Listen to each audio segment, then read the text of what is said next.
Aqui no nosso estúdio, eu recebo a doutora Ingrid, ela é geriatra. Obrigada, doutora, pela sua presença aqui com a gente.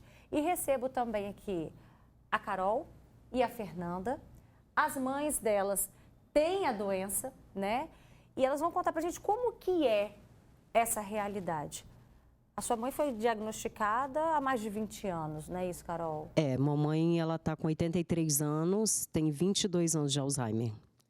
Né? Foi diagnosticada muito nova, muito precoce. Hoje é normal, antigamente não era normal.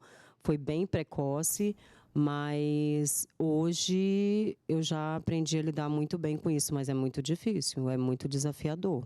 Você conseguiu identificar os sinais antes do diagnóstico? Sim, muito antes. Foi através dos esquecimentos, né? Eu comecei a observar, a mamãe começou a esquecer comida, aí queimava, gaiola de passarinho aberto, que a gente sempre teve muito pássaro, aí depois do Alzheimer eu tive que desfazer dos bichinhos todinhos, geladeira aberta, foi aonde eu comecei a identificar.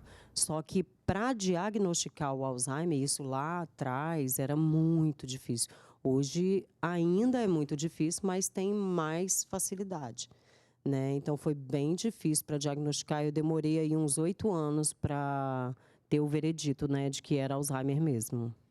E com a sua mãe há 12 anos, não é isso, Fernanda? Isso, Roberta, há 12 anos, um diagnóstico tardio, porque os sinais se apresentaram antes, mas, como eu estava dizendo, se hoje ainda é difícil diagnosticar por parte de alguns profissionais, naquela época muito mais, então a gente procurou atendimento médico e não conseguiram identificar naquele momento que já era um sinal de demência, né? Quando os sinais ficaram muito evidentes e já prejudicando muito a rotina dela, impactando a nossa família, é que o diagnóstico acaba sendo confirmado em outubro de 2013. Doutora, antes mesmo, né, dos sintomas se instalarem, já é possível identificar, na verdade, a doença já está instalada, né? Antes mesmo dos sintomas aparecerem. Já é possível perceber alguns sinais antes mesmo disso? Então, isso é desafiador até pra gente que é médico, sabe? Exatamente assim, sinais é difícil. A gente tem, pode ser que essa pessoa tenha algumas alterações em talvez algum exame de imagem, né? Algum exame mais específico para detectar mesmo uma base fisiopatológica ali do Alzheimer, mas assim, um sinal antes dos sintomas de esquecimento, né, desses sintomas que elas relataram, é muito difícil, assim, geralmente não tem não é igual o Parkinson, né? Parkinson a gente tem alguns sinais e sintomas antes, o Alzheimer não. A Fernanda disse que ela levou aproximadamente 8 anos, né, até ter realmente o diagnóstico da mãe. A Fernanda não, a Carol, perdão. Hoje, como que é essa realidade? Quais são os exames que precisam ser feitos? Como que se chega a esse diagnóstico, doutora? Então, o diagnóstico, ele é desafiador porque muita coisa, assim, eu falo que a memória, ela é muito complexa, né? Memória, a gente chama na medicina de cognição. Então, a gente tem, dentro da cognição, a gente tem diversos domínios. A memória é o mais afetado pelo Alzheimer. Hoje em dia, assim, o diagnóstico dessa doença é realmente clínico. A pessoa vai apresentar algum sinal e sintoma, né? O principal, assim, são esses esquecimentos de fatos, principalmente recentes, né? Então, é o que elas falaram, alguns sinais de alerta, assim, que a gente tem que ficar atento. Realmente, quando a pessoa começa a repetir muitas vezes a mesma coisa, porque esqueceu que falou aquilo anteriormente, e principalmente quando ela começa a deixar de fazer coisas que antes ela fazia sozinha, sem nenhuma dificuldade, por conta desses esquecimentos. Então, isso é um sinal de alerta importantíssimo. Quando passa a comprometer sequer uma coisa, como ela falou, antes ela conseguia cuidar dos pássaros, não está conseguindo mais porque está deixando a gaiola aberta. Então, alguma coisa errada tem aí. É importante a gente frisar um pouco mais sobre isso, doutora, porque diante de um mundo tão corrido, ainda mais pós-pandemia, pós-Covid, fala-se muito sobre esquecimento, né?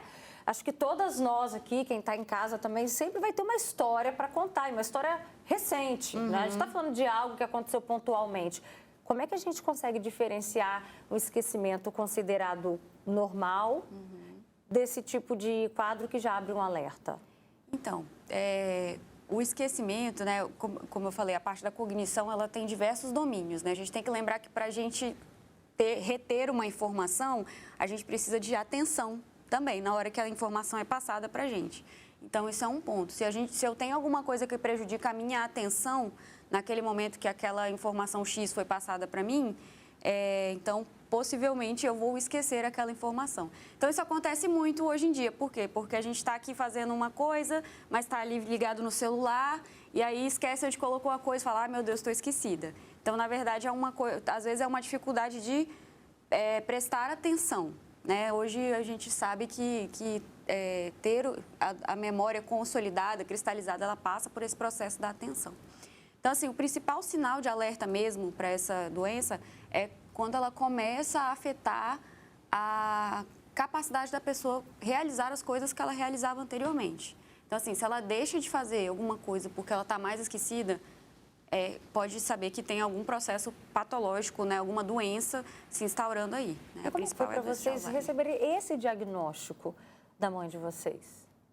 Então, e como eu já tinha observado, receber o diagnóstico para mim não foi assustador.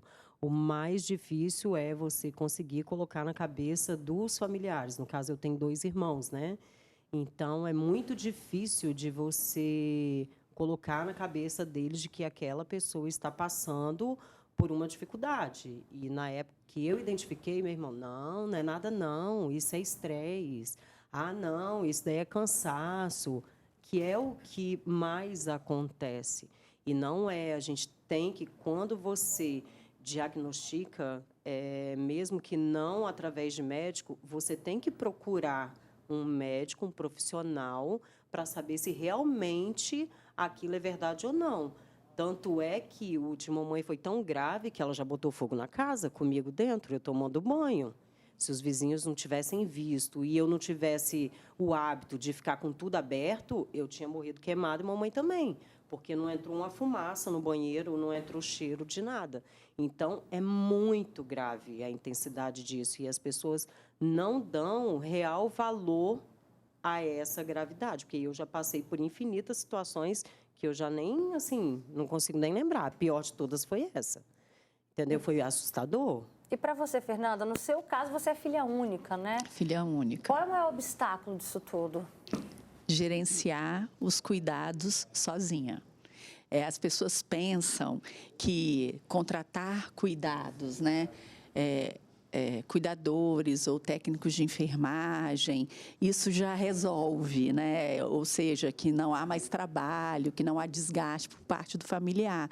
Na verdade, esse é um engano, porque ainda que a gente possa contar com o auxílio diário de cuidadores, né, contratados ou técnicos de enfermagem contratados, o familiar precisa gerenciar esses cuidados. E pensando numa demência, o tratamento é medicamentoso e não medicamentoso, ou seja, esse paciente ele precisa fazer sessões de fisioterapia, de fonoaudiologia, de terapia ocupacional, a visita, né, domiciliar do médico, de um enfermeiro, do nutricionista. Então, gerenciar todas essas visitas em domicílio, né, isso tudo demanda um gasto de energia muito grande, sem dizer o custo financeiro dessa doença, que é muitíssimo caro, né? A demanda é tão alta que a Carol, por exemplo, precisou até dar uma pausa na profissão, Carol.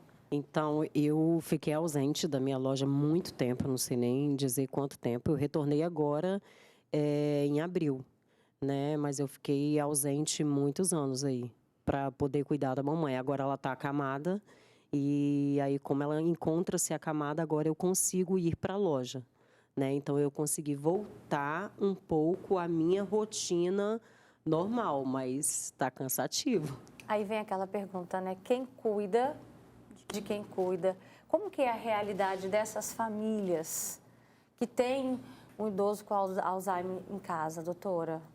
Então, é um diagnóstico muito difícil, né? Eu acho que, assim, não só para o assim, menos talvez para o paciente, porque o paciente que tem Alzheimer, ele tem o que a gente chama na medicina de... O termo técnico é a nosognosia, que o paciente não reconhece que ele tem a doença, ele não sabe, né? Mas para o familiar é sempre muito duro, porque é como se ele visse aos poucos aquele familiar que ele tanto conhecia, que ele tanto ama, né? Se transformando em outra pessoa que ele não conhece. Então, eu acho que, além de todo o cansaço físico, existe um impacto emocional muito importante dessa doença. Porque, às vezes, aquele familiar, ele se torna outra pessoa, né? Ou ele fica mais apático, ou ele fica mais agressivo, agitado. Isso desgasta muito quem cuida, né? Fora todo o que elas falaram, né?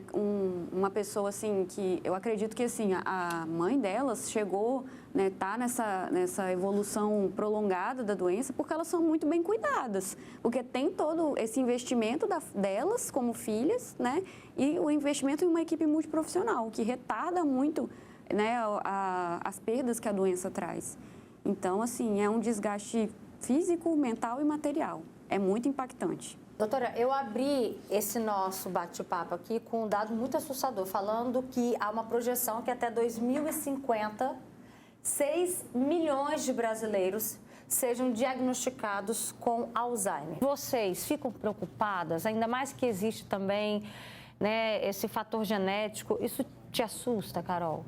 Eu morro de medo de ter Alzheimer. Quem me conhece sabe, todo dia é um desafio. Eu como empresária, eu não tenho nada em planilha, é tudo as contas, nota, é tudo na minha cabeça. Isso eu me cobro muito, isso é muito ruim. Mas por conta de como eu cuido da mamãe esse período todo, e eu vi tudo que eu passei, e é muito assustador, aí eu tenho essa cobrança comigo mesma. E quando você falou ali, eu cheguei a arrepiar. Porque eu fico pensando, se Deus quiser, até lá eu não estou viva, né? Porque 2050, já estou chegando nos 50 já. Mas é muito assustador, sim. Né? Porque é uma geração que está vindo agora nova e isso é muito preocupante. E para do meu ponto de você? vista. E para você, Fernanda? Eu costumo dizer que eu tenho receio de qualquer situação que tire a minha autonomia e independência na terceira idade, seja em razão de uma demência ou qualquer outro problema de saúde, né? Porque, primeiro, o custo sempre muito alto e quem irá gerenciar esses cuidados, né? Doutora, a gente consegue mudar essa projeção? E de que forma, né, se for possível? Com certeza a gente consegue, Roberta. Assim, é muito interessante que os estudos hoje em dia, teve um estudo muito famoso que foi publicado ano passado, inclusive por alguns pesquisadores até do Brasil, da USP, que mostram que pelo menos 50% dos casos de doença de Alzheimer e de demência são reversíveis, são ligados a fatores de estilo de vida, ou seja, a forma como a gente vive a nossa vida. Então, eu estava até comentando com elas aqui que, por mais que exista a questão genética da doença, a forma como a gente vive, ela determina muito mais se a gente vai desenvolver ou não essa doença do que a genética propriamente dita. A gente costuma dizer que no estilo de vida, a genética, ela é a bala, mas quem puxa o gatilho é o estilo de vida, é a forma como você vive hoje. Tanto que esse estudo, né, teve um estudo que mostrou que 60% dos casos poderiam ser evitados. Exato. Por exemplo, a Carol estava falando aqui que tudo ela faz questão de armazenar, as planilhas assim estão todas aqui na mente. Exercitar a mente faz parte disso também, desse processo? Com certeza. A gente fala que tudo que desafia o cérebro forma novas conexões neurais, né? Então, assim, o que a gente pode fazer? A gente vê que são intervenções que talvez até lá na infância poderiam ser implementadas, mas falando de pessoas com idade mais jovem para adulta, né, tudo que você vai fazer, por exemplo, aprender um novo idioma, aprender a tocar um instrumento, se você não dança, fazer uma atividade dessa. Mas isso na terceira idade, doutora, Sim, por exemplo? Claro. Né? Às vezes a pessoa fala assim, mas, poxa, eu não aprendi um novo idioma, não aprendi um inglês, um espanhol. Até meus 50 anos vou inventar moda agora? Vai sim. Vai, com certeza, com certeza. Vai sim. A gente até conversei com a convidada que estava aqui no programa da última vez e ela é DJ, né? Ela começou a ser DJ com 69 anos. Então, o que te impede de aprender uma coisa nova com mais de 60? Quando a gente escuta, por exemplo, aquela dica das palavras cruzadas, isso é válido Com também? certeza, é válido. Só que assim, não é só exercitar a mente que protege o cérebro. É muito mais do que isso. Então, você ter um tipo de alimentação específica, existe uma dieta que protege.